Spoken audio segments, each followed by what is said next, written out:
Hi everyone, see this problem. ఒక వ్యక్తి తీసుకున్న అప్పు ప్రతి 6 సంవత్సరాలకు 3 రెట్లు అగును, అయినా ఎంత కాలానికి 8 రెట్లు అగును. సేమ్ మోడల్ సమ్ము చూడండి. 6 సంవత్సరాలకు అన్నది ఇక్కడ వేసుకోండి. 6 సంవత్సరాలకు 3 రెట్లు అవుతుందంట. 3 - 2 చేయండి, 3 - 1 చేయండి 2. అలాగే 8 రెట్లు అన్నాడు. 8 - 1 7. ఎన్ని ఇయర్స్ అవుతుందో చెప్పాలి. ఓకే, ఇక్కడ 2 అనేది 6ని డివైడ్ చేస్తుంది. 2 టేబుల్లో 6 3 టైమ్స్ పోతుంది. ఈ రెండు మల్టిప్లై అవుతాయి. 3 7s ఎంత 21. So 21 years. అర్థమైంది కదా. ఒక వ్యక్తి తీసుకున్న అప్పు ప్రతి 6 సంవత్సరాలకి 3 రెట్లు అవుతుంది అన్నాడు. సో 3 - 1 చేస్తే 2 వేసుకోవాలి. ఎంతకాలానికి 8 రెట్లు అవునాడు కాబట్టి 8 - 1 7.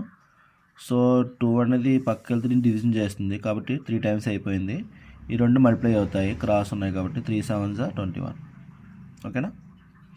సో నేను పెట్టే వీడియోస్ కనుక మీకు నచ్చినట్లయితే సబ్స్క్రైబ్ చేయండి, లైక్ చేయండి, షేర్ చేయండి.